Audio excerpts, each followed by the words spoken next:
नमस्कार दोस्तों, मैं यशवंत गौरव पूर्वांचल करियर क्लासेस में आप सभी लोगों का स्वागत करता हूं।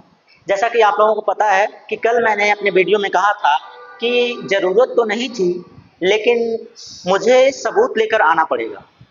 ज़रूरत तो नहीं थी, मुझे सबूत लेकर आना पड़ेगा और मैं लेकर आप लोगों के सामने उपस्थित। मैंने कहा था कि आरओ का एग्ज़ाम ऐसा हुआ कि मेरे मात्र 40 प्रैक्टिस सेट में आपको पूरा का पूरा साइंस सेगमेंट देखने को मिल गया। मेरे हूबहू पढ़ाए हुए जो क्वेश्चंस थे सब के सब आपके आरओ के एग्जाम में साइंस में रख दिए गए। तो आप लोग इस तरह से तो मानने वाले नहीं हैं। तो चलिए मैं आपको दिखा दे रहा हूँ कौन कौन से प्रश्न हैं, कौन कौन से वो सबूत हैं आपके पास। मैंने स्क्रीनशॉट लेकर सब रख लिया है कि ये वाले प्रश्न जो हैं मेरे वीडियो में हैं और उस वीडियो में मेरा चेहरा भी दिख रहा है जो मैंने पढ़ाया है। मैं अपने चेहरे के साथ उसको स्क्रीनशॉट किया हूँ। नहीं तो आप लोग कहते हैं कि भाई कोई पढ़ाया होगा, किसी का भी आप ले सकते हैं, लेकिन नहीं, ऐसा कुछ नहीं है। देखिए आर ओ की आंसर की वाला जो सेट है उसी में आप देखेंगे तो आपको मैंने क्वेश्चन नंबर भी लिख कर रख दिया है और क्वेश्चन नंबर मैं आपको पूरा बताता चलूंगा कि कौन कौन सा क्वेश्चन है और उसका जो प्रूफ है। मैं पहले आपको क्वेश्चन दिखा दे रहा हूँ, उसके बाद प्रूफ दिखा दे रहा हूँ। तो देखिए, आप पहला देखिए क्वेश्चन नंबर 8 देखेंगे। क्वेश्चन नंबर आप 8 देखेंगे तो वो आपको देखने को मिल जाएगा। जैसे देखिए, एक्वारेजिया मैंने आपको पूरे बहुत अच्छे तरीके से पढ़ाया है कि एक्वारेजिया क्या होता है। सांद्र HCl और सांद्र HNO3 इनका जो अनुपात होता है 1:3 का अनुपात भी आपको देखने को मिलेगा। तो आप इस तरह से इसको देखेंगे तो मेरे अभी मैं आपको स्क्रीनशॉट भी दिखाऊंगा। उसके बाद क्वेश्चन नंबर 9 देखिए। तो नैनोमीटर मैंने आपको ये पूरा का पूरा ग्राफ के रूप में दिखाया था। ग्राफ में मैंने आपको पढ़ाया था कि इसको कहते क्या है। ये जो है ना 9 है 19 है पावर में जो घाते हैं इनको कहते क्या है और इनकी जो मात्राएं हैं उनका नाम क्या है, ये सारी चीजें मैंने आपको दिखाया है, वो भी पीडीएफ में दिखाया हुआ है। ये देखिए, दीप्त वस्तुएं दीप्त नहीं है, दीप्त वस्तुएं क्या होती हैं? जो स्वयं से प्रकाशित होती हैं उनके बारे में, और जो स्वयं से प्रकाशित नहीं होती हैं, प्रकाशित वस्तुओं से प्रकाशित होती हैं, उनके प्रकाश के परावर्तन से प्रकाशित होती हैं, उनके बारे में मैंने बताया। और ये आया हुआ है आपके पेपर में। कार की जो हेडलाइट होती है, कार की जो हेडलाइट होती है उसमें कौन सा ग्लास, कार की जो कार का जो साइड मिरर होता है उसमें कौन सा मिरर लगा होता है, ये दोनों मैंने पढ़ाया हुआ है दर्पण में। तो आप इसमें इससे भी नहीं कह सकते कि नहीं पढ़ाया है मैंने, ये मैं आपको दिखा दूंगा। और दूरी पर जो ये मात्रक है, मात्रक मैंने आपको पढ़ाया है कि किससे कौन सा मात्रक आता है, ठीक है, कौन से मात्रक बनाए जाते हैं। और ये देखिए, वसा और तेल मैंने आपको न्यूट्रिएंट पढ़ाया हुआ है। न्यूट्रिएंट में मैंने आपको माइक्रो और मैक्रो दोनों पढ़ाया हुआ है, जिसमें कि ये आपको देखने को मिल जाएगा।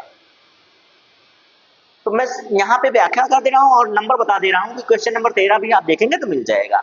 साइंस के जितने भी प्रश्न हैं मैं सब दिखा दे रहा हूँ। इसके बाद अभी प्रूफ दिखाऊंगा कि ये वाले प्रश्न आप याद कर लीजिए, याद कर लीजिए, क्या पीडीएफ बना के देखिएगा। उसके बाद जब मैं दिखाऊंगा तो आप देख लीजिएगा। हाँ, कितना क्वेश्चन नंबर कौन सा था? ये क्वेश्चन नंबर 13। क्वेश्चन नंबर 13 के बाद देखिएगा क्वेश्चन नंबर 18 और 20। 18 से शुरू हो रहा है तो 18 देखिए। 18 क्या है? जलीय चक्र, यानी कि आपका ये पर्यावरण एवं पारिस्थितिकी से संबंधित है और ये मैंने आपको पढ़ाया है।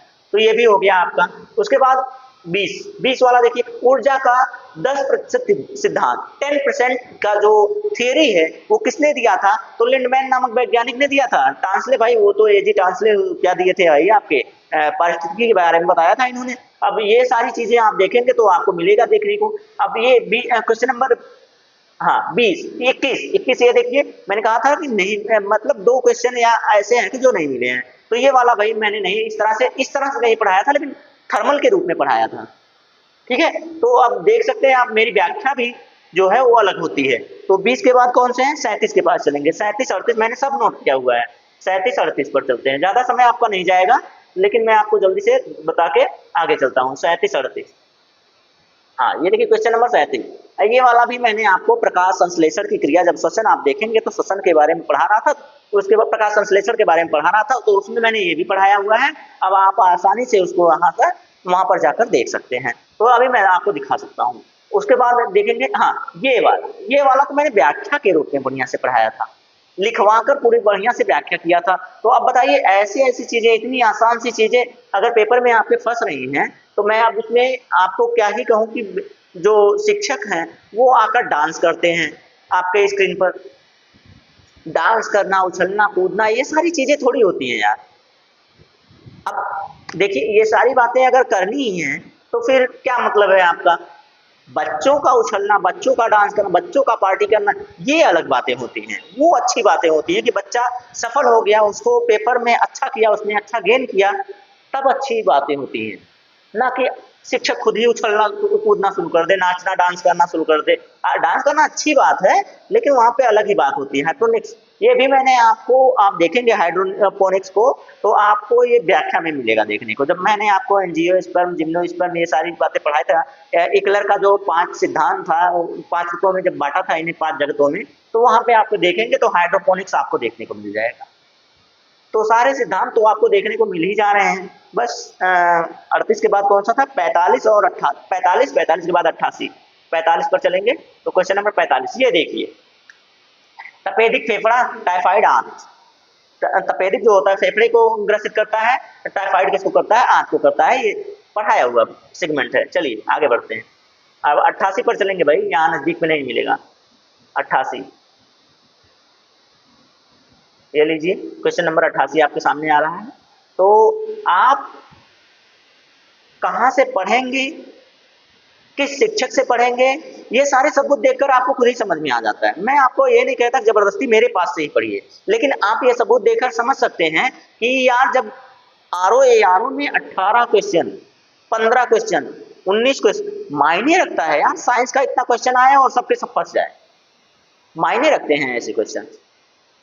तो चलिए देखिए, ये देखिए फलों को शीघ्र पकाने, मैंने आपको पादप हार्मोन्स पढ़ाए हैं। पादप हार्मोन्स में मैंने सारे के सारे पढ़ाए थे। उसमें से इरेथ्रल यानी कि इथाइलिन, या आप इथिलीन इसे कहिए, एथिलीन कहिए, इथाइलिन कहिए, या इरेथ्रेल कहिए, इथ्रेल कहिए, कुछ भी कहिए आप, ठीक, ये भी हो जाएगा। उसके बाद अब कौन सा है? 88 के बाद 94 पे चलेंगे।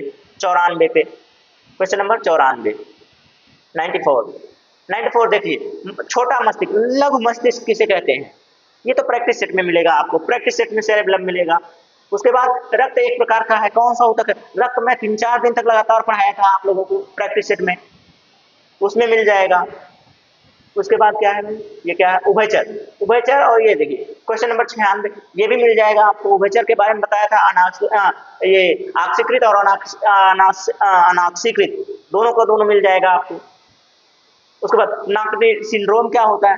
नाकनी सिंड्रोम क्या होता है? फ्लूओराइड्स लिखा हुआ है, जबकि फ्लोराइड्स होता है। अब जैसे लिखें भाई, वो एग्जाम जो महोदय हैं, एग्जामिनर महोदय, वो क्या लिखते हैं उनके बारे में, लेकिन मैच करता है ना पूरा, मैच करते हुए। ये तो सबसे आसान था, ये सबसे आसान। कई बार मैं जब विटामिन पढ़ा रहा था, विटामिन के बारे में पढ़ा रहा था, तो कई बार इसकी चर्चा की थी मैंने। हो गया ये यहाँ तक हो गया। फिर उसके बाद आपको मिलेंगे देखने को 97 हो गया, हाँ 97 तक हो गया।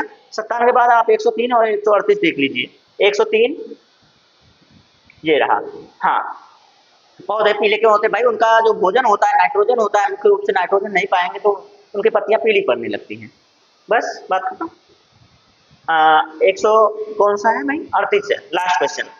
तो इतने क्वेश्चंस, 18 क्वेश्चंस देखने को मिलेंगे। 18 ना, 2 4 6 8 10 10 15 15 18 क्वेश्चन पूरा देखने को मिलेंगे आपको।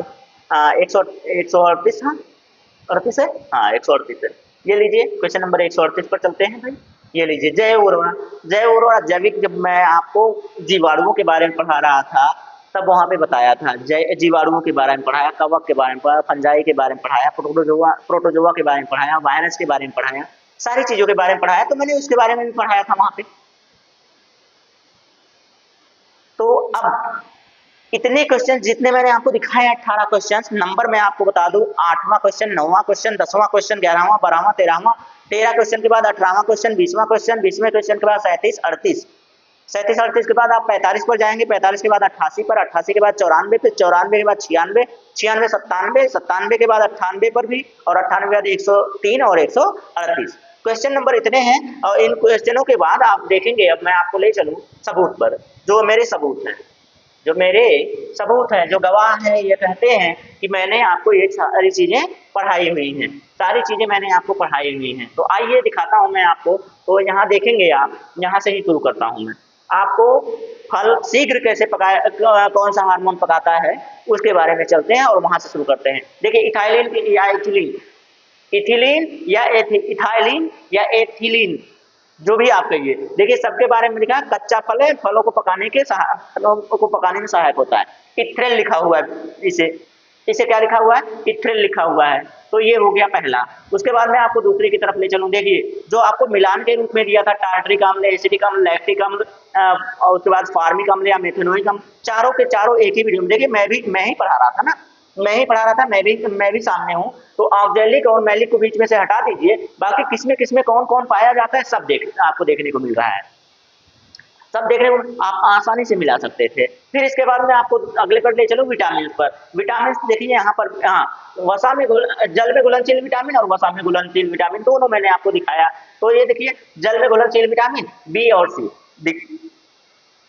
यहाँ पर दिखाया। उसके बाद प्रैक्टिस सेट में बकायदा पढ़ाया है यार। देखिए यहाँ पर पूरा 2 स्क्रीनशॉट दिखे हुए हैं। उसके बाद निम्न में से कौन सी इकाई भारतीय ताक नियंत्रण, आरबीआई वाला जो क्वेश्चन था, देखिए इकोनॉमी वाला जो प्रश्न था, इकोनॉमी वाला जो जिसने आरबीआई सही है, तो आरबीआई वाला में भी हो गया है। उसके बाद देखिए एक्वारेजिया, एक्वारेजिया पहला ही क्वेश्चन नंबर 8 आपको इसमें देखने को मिला है। और 8 के बाद ये देखिए मैंने आपको इसमें था ना, हाँ इसमें ऑप्शन नहीं था। देखिए इसमें ऑप्शन नहीं था तो मैंने आपको अलग से लिखकर दिखाया कि ये है HNO3 और आगे मैंने उसको फिर से पढ़ाया था। ये देखिए नाबार्ड वाला क्वेश्चन जो जिसमें कृषि के बारे में बताया था, पहली जो ये क्या थी, पहला अधिनियम कृषि के बारे में, पहला अधिनियम किसके द्वारा आया था, नाबार्ड के द्वारा। कब आया था, 1981 में आया था। इसके द्वारा कौन सा अधिनियम था इसमें, 61 क्या था क्वेश्चन, अधिनियम कौन सा था, अधिनियम 61वां था। तो ये मैंने आपको 3 क्वेश्चन में वाले में फंसा दिया है इकोनॉमी। सोचिए इकोनॉमी भी फंसा दिया था। तो पूरी दुनिया में सबसे तेजी से घटने वाला संसाधन कौन सा था और इसमें कौन सा पढ़ाया गया था भाई, वन के बारे में यहाँ बताया गया था कि जलीय चक्र को नियंत्रित करता है। तो इसमें व्याख्या मेरी महत्वपूर्ण थी। देखिए मैं इसमें कितने प्यार से आपको पढ़ा रहा था, पढ़ाते पढ़ाते थक जाता हूँ यार, लेकिन आप लोग समझ नहीं पाते हैं। तो ये देखिए कितने अच्छे से पढ़ाया था वन के बारे में। देखिए आगे पौधा भी लिखा है, ईवीएस से जुड़ा हुआ प्रश्न है ये भी लिखा था और इसके बारे में बताया था कि जलीय चक्र को नियंत्रित करता है।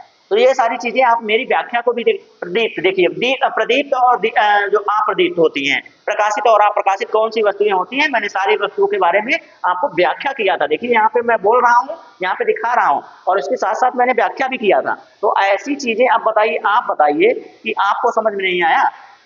1 मिनट जी सर, सेंटर पे है क्लास में, वीडियो अभी बना नहीं है, अभी बन गया है टाइम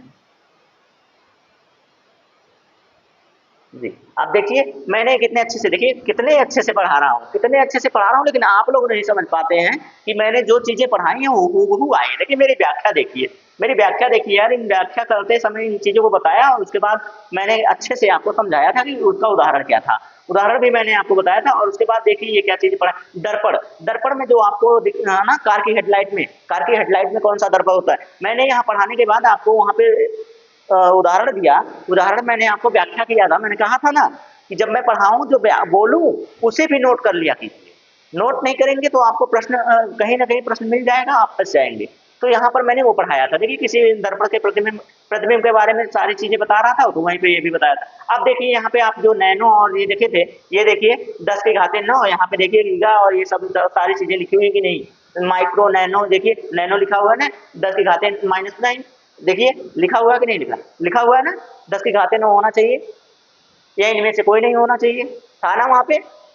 तो ये सारी चीजें मैंने आपको जो पढ़ाया था, आप यहाँ से मिला सकते थे कि नहीं मिला सकते थे, उसको आराम से मिला सकते थे भाई। चलिए आगे चलते हैं। ये देखिए कार्य की पत्तियों प्रकाशन संश्लेषण जब मैंने यहाँ पे पढ़ाया था तो वहाँ पे आप यहाँ से मैंने व्याख्या किया था जो प्रकाश संश्लेषण में क्या बनता है, क्या रिएक्शन होता है, ये सारी चीजें वहाँ पे मैंने बताया था। तो यहाँ से आप जुड़कर वहाँ आराम से अपना आंसर दे सकते थे। अब देखिए आवरणीय नमक में यहाँ कुछ तो होना चाहिए था, फिर अगर मैंने इसको स्क्रीनशॉट किया है तो कुछ तो होना चाहिए। हाँ यहाँ पे मैंने आपको वो बताया था जो स्नेहक के बारे में आप देखते हैं, तो स्नेहक के बारे में मंड और स्टार्च, देखिए स्टार्च के बारे में भी यहाँ पढ़ाया गया है और मैं देखिए कितने मेहनत करके पढ़ाता हूँ। ये देखिए अम्लराज आपको देखने को मिला कि नहीं मिला, वहां पे मैंने आपको लिख के बताया था। यहाँ पे ऑप्शन में दिखा, देखिए क्वेश्चन नंबर 18वां था जिसमें आपको ये हूबहू देखने को मिल रहा है कि इन दोनों का मिश्रण रहेगा और इन दोनों का मिश्रण रहने पर ये एक्वारेजिया बनेगा, यानी कि अम्लराज बनेगा। ठीक है, तो इतने जो प्रश्न थे और उनके जो सबूत थे मैंने आपको दिखा दिया। अब आपको विश्वास हो सकता है कि मैं जो भी चीज़ें पढ़ाता हूँ अन्यथा नहीं पढ़ाता हूँ। और आरओ इतनी छोटी एग्जाम नहीं है कि उसमें कोई एक सेगमेंट आप पूरा फंसा दो अगर पढ़ा रहे हो तो सारी की सारी चीज़ें मैं आपको इतने बेहतरीन तरीके से पढ़ाना चाहता हूँ ताकि आपका नुकसान कभी ना हो। तो आप जल्दी से हमारे पूर्वांचल कैरियर क्लासेस से जुड़ जाइए, अपने दोस्तों में भी शेयर कर दीजिए, क्योंकि इतनी बेहतरीन कक्षाएं, इतनी बेहतरीन कंटेंट आपको कहीं और अन्यथा नहीं मिलने वाली, अन्यत्र कहीं नहीं मिलने वाले हैं। तो दोस्तों विश्वास कीजिए और एक बार सेवा का मौका जरूर दीजिए और आसानी से सफल होइए, क्रैक कीजिए अपने एग्जाम्स को। अगर ऐसे कंटेंट रहेंगे तो कोई भी एग्जाम हो आप आसानी से उसे क्रैक कर सकते हैं और आसानी से पूरा का पूरा एग्जाम क्वालिफाई कर सकते हैं। तो ठीक है दोस्त, तो आज के लिए इतना ही रहने दो। और हाँ देखिए, इतने बड़े बड़े एग्जाम हैं, एग्जाम्स के साथ साथ देखिए इस समय देश में क्या चल रहा है मुझे ये नहीं समझ में आ रहा है, उनके बारे में फिर से आकर मैं चर्चा करूंगा। लेकिन आज जो ये मैंने सबूत दिखाया आपको, ये सबूत और ये पेपर ये उस बात का गवाह हैं कि हम लोग मेहनत करते हैं अपने बच्चों के लिए। ठीक है, तो आज के लिए इतना ही दोस्तों।